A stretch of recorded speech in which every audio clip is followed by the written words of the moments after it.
মহারাজ, এখন তো মাত্র রাত্রি দ্বিতীয় প্রহর, তাহলে আমি কেমন করে উদয় হব? বলে ওসব আমি জানি না, কিন্তু আমার আদেশ তোমায় পালন করতে হবে। এবার হনুমান যখন দেখতে পায় পূর্ব দেশে আলোর ছাতা, হনুমান বুঝতে পেরেছে নিশ্চয়ই কোনো গন্ডগোল আছে। গিয়ে দেখে সূর্যদেব। দেখি সূর্যদেব, তুমি এখানে? বলে আর বলো না হনুমান, আমাকে এই রাত্রি দ্বিতীয় প্রহরে আদেশ করা হয়েছে, এখনই নাকি আমাকে উদয় হতে হবে। বলে আচ্ছা বেশ। হনুমান বলছে আচ্ছা ঠিক আছে, কিন্তু আমার মনের একটা ইচ্ছা আছে। দেখো, তোমার নাম ভানু? হনুমান বলছে তোমার নাম ভানু আর আমার নাম হনু, নামের কত সুন্দর মিল। আমার বহুদিনের ইচ্ছা সূর্যদেব, তোমার সঙ্গে আমি একটু বাহু বন্ধনে মিলিত হব, আমার অনেক দিনের ইচ্ছা। এবার হনুমান আর সূর্যদেব যেই না বাহু বন্ধনে মিলিত হয়েছে, ওমা হনুমান কি করেছে, বিশাল আকার ধারণ করে ওই সূর্যদেবকে ধরে তার কানের মধ্যে ঢুকে। ও সূর্যদেব, আমার কানের মধ্যে তুমি ওখানেই উদয় হও, ওখানেই অস্ত যাও। হনুমান পুনরায় ফিরে যাচ্ছে ওই গন্ধমাল। কিন্তু হনুমান কোথাও অনুসরণ পাচ্ছে না। প্রভুকে স্মরণ করে বলছে, হে দয়াল দীনবন্ধু রাম, ও প্রভু, আমি যে ঔষধ চিনতে পারছি না, তাহলে আমি এখন কেমন করে এই ঔষধ নিয়ে তোমার কাছে যাব প্রভু? আমি এখন কেমন করে তোমার কাছে যাব? কেঁদে কেঁদে হনুমান আমার ভাবছে কি করা যায়। হ্যাঁ, আমি তো ঔষধ চিনি না, আমি যদি পর্বত করে নিয়ে যাই, তাহলে নিশ্চয়ই সুস্থের বন্ধু পর্বতের চূড়া থেকে ঔষধ খুঁজে আনতে পারে। দয়াময় রামকে স্মরণ করে, ওগো প্রভু, আমি তো ঔষধ চিনি না, তাই আজ আমি এই পর্বত খানাগুলি নিয়ে তোমার কাছে যাব প্রভু। তাই আজ হনুমান প্রভু রামচন্দ্রকে স্মরণ করে কি করেছে, বলে ভক্ত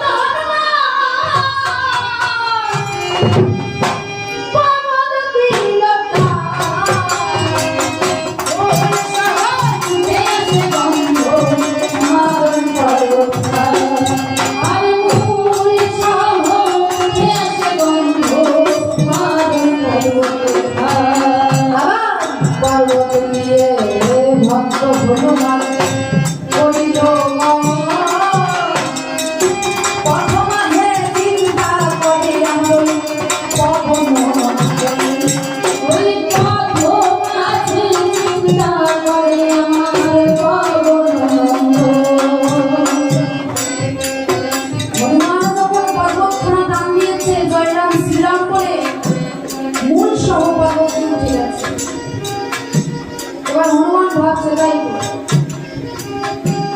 আমি তো অযোধ্যার উপর দিয়ে যাব, আমি তো আমার প্রভুর জন্মভূমি দর্শন করি,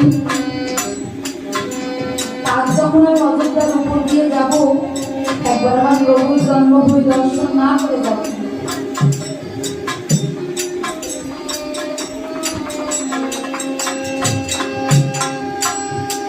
তাই হনুমান চলেছে ওই অযোধ্যার দিকে। যেতে যেতে হনুমান চিন্তা করছে, আমি অযোধ্যা ভূমিতে যাবো, আমার প্রভুর জন্মভূমি দর্শন করবো। এদিকে ভারতবীর গভীর দৃষ্টিতে হনুমানকে আসতে দেখে ভাবছে, ও আচ্ছা, আমার দাদা তো এখন অযোধ্যায় নেই, তাই হয়তো কোনো রাক্ষস বা দানব আসছে আমার এই অযোধ্যায় আক্রমণ করতে। কোনো রাক্ষস বা দানব হয়তো এই অযোধ্যার উপরে আক্রমণ করতে আসছে। এই ভরত কি করেছে? আর আসিল ভ্রমণ লোহার বাক্য জমিল ধনকে জয় রাম শ্রীরাম বলে ভগবান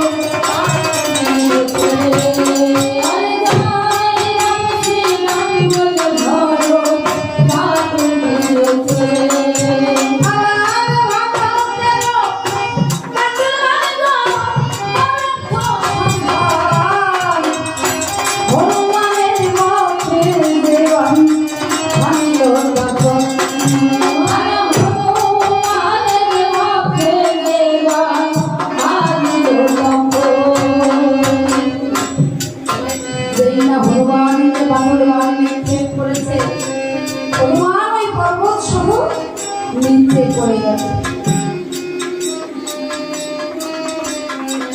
কেঁদে বলছে, প্রভু প্রভু এ যেন আমাকে বাদল বান নিক্ষেপ করেছে। আমি এখন কেমন করে তোমার কাছে যাবো প্রভু? হে দয়াল দীনবন্ধুরা, হে দয়াল দীনবন্ধুরা, তুমি এই বিপদকালে তোমার ভক্তকে উদ্ধার করো দয়াল দীনবন্ধুরা। হনুমান আমার ওই মাটিতে পড়ে রাম রাম বলে যাচ্ছে।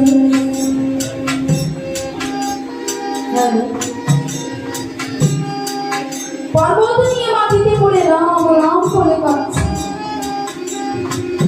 ভরত চিন্তা করছে, কি কাকে আঘাত করলাম? এই আমার দাদার নাম ধরে কাঁদছে। কাকে আঘাত করলাম? সমস্ত লঙ্কাবাসী ছুটে এসেছে। কে তুমি? হনুমান বলছে, মহারাজ আমি অযোধ্যাপতি রাজা দশরথের পুত্র শ্রীরামচন্দ্রের কিঙ্কর, নাম আমার পবন পুত্র হনুমান। ওরে হনুমান, বলে হনুমান আমার দাদা কেমন আছে? মহারাজ প্রভুর ভাই লক্ষণকে লঙ্কার রাজা দশরথের শক্তিশালী বিদ্ধ করেছে, তাই আমি গিয়েছিলাম অনুষ্ঠানে। আমি তো ঔষধে চিনি না, তাই এই পর্বত খানা তুলে নিয়ে এসেছি। ওমা, যেই না সকলে শুনেছি লক্ষণের প্রাণ সংসার সবাই কাঁদছে, এমন সময় মাতা কৌশল্যা এসে বলছে,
তার ভাইয়ের যে প্রাণে সংসার লক্ষণ যে মৃত্যুর মুখে পড়ে আছে। যেই না বলেছে লক্ষণ মৃত্যু শয্যায় পড়ে আছে, সমস্ত অযোধ্যাবাসী কাঁদছে, কিন্তু একজন কাঁদছে না, একজন মাত্র কাঁদছে না। সে কে? মাতা সুমিত্রা। মাতা সুমিত্রা কাঁদছে না, তখন হনুমান গিয়ে বলছে, ও মা কে তুমি? লক্ষণের কথা শুনে সবাই তো কাঁদছে, কিন্তু তুমি তো কাঁদছো না, কে তুমি? তোমার পরিচয়টা দাও। তখন সুমিত্রা কি বলছে, আরে সুমিত্রা বলে আমি লক্ষণের জননী। সুমিত্রা বলে আমি লক্ষণের জননী। ওরে বলো বলো কেন আছে রাম ভূপতি আয় গো। বলো বলো কেন আছে রাম ভূপতি। সুমিত্রা বলছে, ওরে আমি যে ওই লক্ষণের জননী। তুই বল হনুমান, আমার রাম কেমন আছে? তুই বল হনুমান, আমার রাম কেমন আছে? হনুমান তাকিয়ে আছে মায়ের দিকে। ও মা, তুমি কেমন মা? তুমি কেমন মা? তুমি নিজে বলছো যে আমি লক্ষণের জননী, অথচ সেই লক্ষণ মৃত্যুর মুখে পড়ে আছে, আর তুমি কিনা জিজ্ঞাসা করছো অন্যের পুত্রের কথা? তুমি কেমন মা? তোদের মনের মূর্খ বলো, তুই যদি আমার রামকে চিনতিস, আমার রামকে জানতিস, তাহলে এই কথা বলতিস না। কারণ কি জানিস? ওদের